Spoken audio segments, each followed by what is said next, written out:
Happy Friday and welcome to the Chris Salcedo Show here on Newsmax TV. We all remember the immortal words of Obama's consigliere Rahm Emanuel, never let a good crisis go to waste. Now, many leftists live by this code. Most of us find the prospect of advancing our political ideology, using the suffering of others as disgraceful, morally repugnant, and exploitative. Sadly, our political enemies have no such prompting of the conscience. Left-wingers see opportunity in your suffering. We provide proof in tonight's preamble. Yesterday, in an apparent politically timed announcement, the CDC relaxed guidance on wearing masks outdoors. Now, as is typical with slow and mindless government, it hadn't reached the ears of the CDC bureaucracy that many Americans had already ditched the masks while outdoors months ago. Americans did this because, well, we could read. The common sense of the American people was vindicated in a recent New York Times piece that revealed that researchers could find no case of the China virus being spread by people walking past each other outdoors or sitting at an adjacent outdoor table. But to watch left-wingers on TV in the White House, you'd have thought we were all waiting around for the often wrong CDC to let us know that we could undertake good old-fashioned common sense. Not one freedom-loving American was waiting. Now, many Republicans are questioning the timing of this good news as Biden's feckless and anti-American policies take hold, causing one crisis after another. Many political watchers recognize that Biden's crew were desperate for a distraction that the complicit press would swallow hook, line, and sinker. Here's MSNBC's medical contributor Vin Gupta. He claims that since the CDC relaxed its mask mandates, this could be a bridge to something else.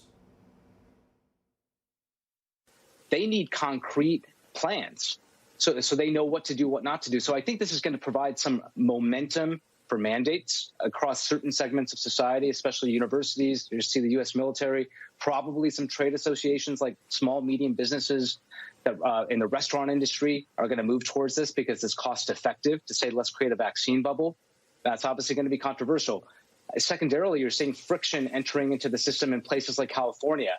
California's Occupational Health and Safety Administration said, if you're not going to get vaccinated in a workplace setting, and we're going to check it, you're going to wear an N95 and you're going to get tested weekly. That's friction. That would make me want to get the vaccine. So trend lines to really follow here closely. Okay, so we should exchange the guidance from the CDC for mandates. How fun is that? We've made some observations as America has struggled through this pandemic, struggled to regain the freedom that was wrongly taken from us. As we've cleared every hurdle, after every hurdle, there has always been a left-winger on the other side of that hurdle wanting to throw another obstacle in our way.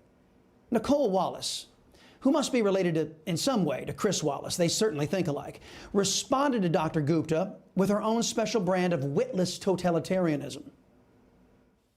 Dr. Gupta, can I just press you on that? I mean, why is it controversial I understand, a right to privacy and a right to freedom, but I don't have a right to go to my workplace unvaccinated. I don't have a right to send my kid to school without testing him to make sure he doesn't become a vector for disease.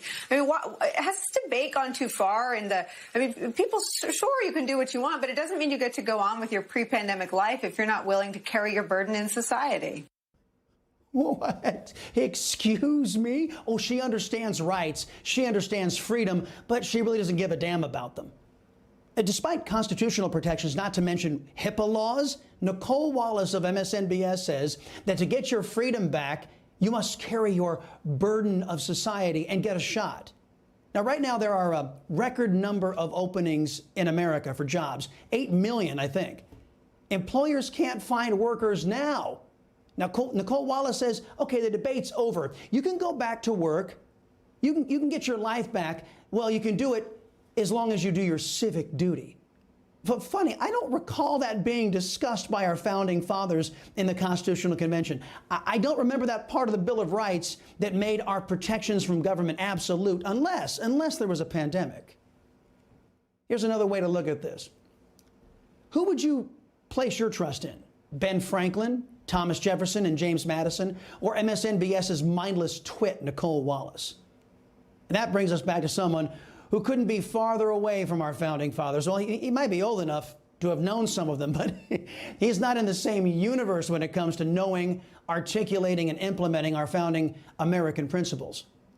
After the convenient announcement by the CDC, Joe Biden revealed his position on how Americans should regard the virus going forward. Biden tweeting, "The rule is now simple. Get vaccinated or wear a mask until you do. The choice is yours." Now, there's a lot going on in that tweet. First, Mr. Biden is pretending that his newly minted rule has any force of law behind it. Now, he either believes it or he's hoping you're stupid enough to believe it. Mr. Biden also implies that he has now given us a choice. We can either get a shot or wear a mask. The truth is, we've always had a choice. There is no constitutional law that requires mask wearing or that vaccines are mandatory. Lastly, I pose this question to the occupier of the Oval Office. You say the rule is now simple. Well, that's all well and good, but just how do you plan on enforcing your little rule?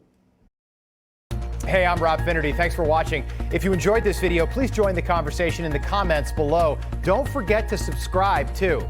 Hit the bell icon to be alerted to breaking news. And remember, there's a whole lot more on Newsmax TV, America's fastest growing cable news network. Newsmax TV, we're real news for real people.